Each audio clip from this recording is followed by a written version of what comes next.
Very good morning, my dear child. How are you? I hope you all are fit and fine at your home. Today we will complete an exercise on page number 20 from your course book volume 2. I will read the statement. Please listen very carefully.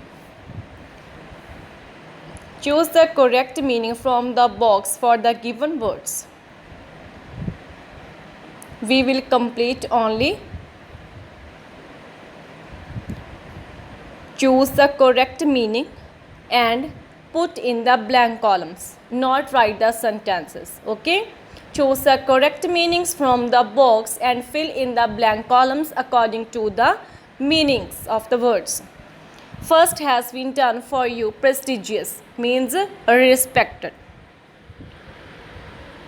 Next one is traditional. Traditional means old fashioned, जो पुरानी चीज़ें होती हैं. Okay, जैसे sometimes old jewelleries होती हैं. Old fashioned.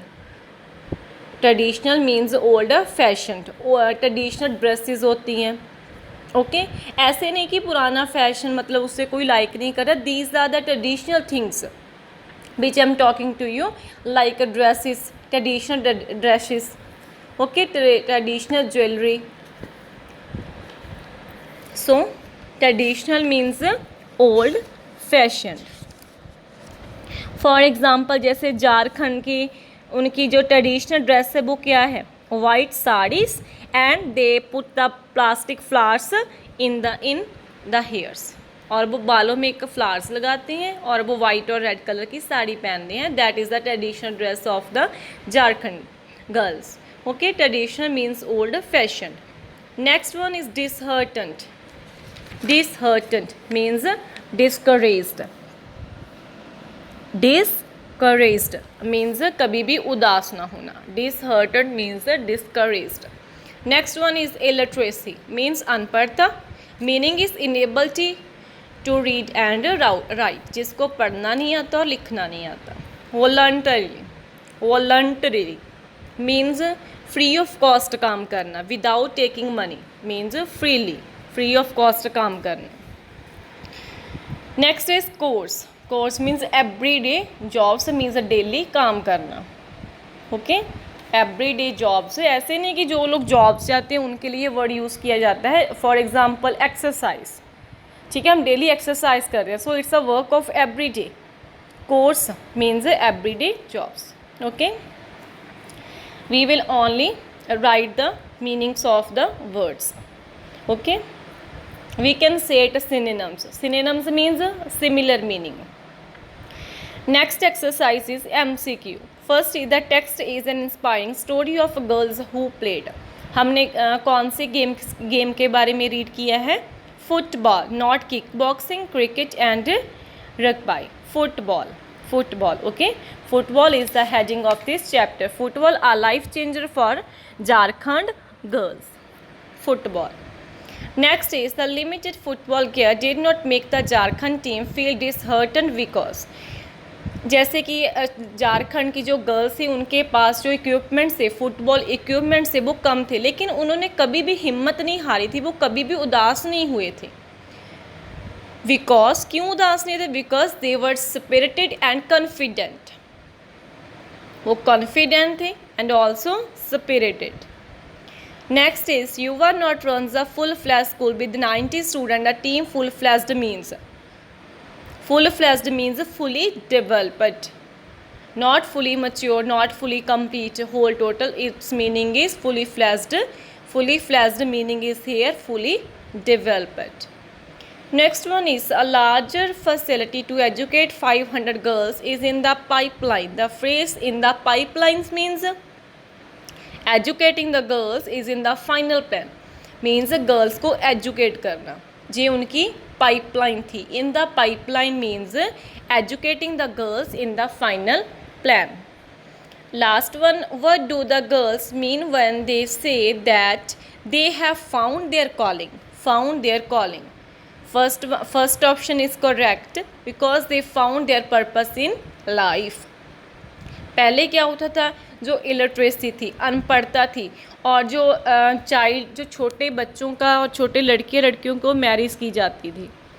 Clear? पहले जो उनका एक फैशन था, मतलब उनका जो एक ट्रेडिशन था कि जब छोटी एज के लड़के होते थे, लड़कियां होती थी, वो तो उनकी मैरिज की जाती थी। तो उनका जो मेन मोटिव जो युवा थी लड़की, उसका मेन मोटिव क्या था? To remove the illiteracy from the Jharkhand, okay, and also remove the child marriage. So find their calling means they have found their purpose in life. जब काफ़ी सारे गर्ल्स और इन्वॉल्व हुए थे गेम से, that is the main motive. Next one is let's five exercise. Here are some groups of words. Take the correct one word substitution from the option given. Use a dictionary to find out the meanings of the words given as options. As you can see, we have 5 options of each sentence. Clear? Here are some groups of words. Please, I will read the statement. Listen very carefully. Tick the correct one word substitution from the options given. You can use a dictionary to find out the meanings of the words given as option. Means for first is one who goes on foot. Foot क्या होते हैं? पैर। मतलब जो अपने पैरों पे, हम कोई भी पैदल यात्रा करते, कुछ भी अपने पाँव में चलते, तो उसको क्या कहते हैं? Pedestrian. Okay, means one who goes on foot, that is called a pedestrian. Okay, we can say it synonyms. ये means इसका similar meaning भी हो सकता है। Clear? और one who goes on foot means इसको क्या बोलते हैं? One word, that is pedestrian. Next is the word with the same meaning. As I have already mentioned, word with the same meaning, जिसका सेम मीनिंग हमने करना, जैसे हमने first exercise की थी, traditional means old fashioned, okay, उसको क्या बोलते हैं बच्चे? Synonym. Synonym means same meaning. Antonym होता है opposite meaning. People who work together, people जो एक साथ काम करते हैं, that is called colleagues, that is called colleagues. Fourth one who can speak 2 languages, मतलब one who can speak 2 languages, एक जो मतलब 2 लैंग्वेज को उसको बोल सकता है, bilingual, bilingual, okay, that is called bilingual, who speak 2 languages. Fifth one is person who works for free, जो फ्री ऑफ कॉस्ट वर्क करता है, volunteer, that is called volunteer, okay. At last, life history written by oneself. Life history written by oneself. That is called autobiography. Autobiography means जिस person की life होती है, life story होती है, that is written by the same person. That is called autobiography. अगर किसी की life story है and that is written by someone, कोई और लिखता है, that is called biography. So this is the difference between the biography and autobiography. Okay, जैसे life history written by oneself, that is called autobiography. Okay students, please solve all this exercise on your course book and also try to understand it. Thank you, have a good day.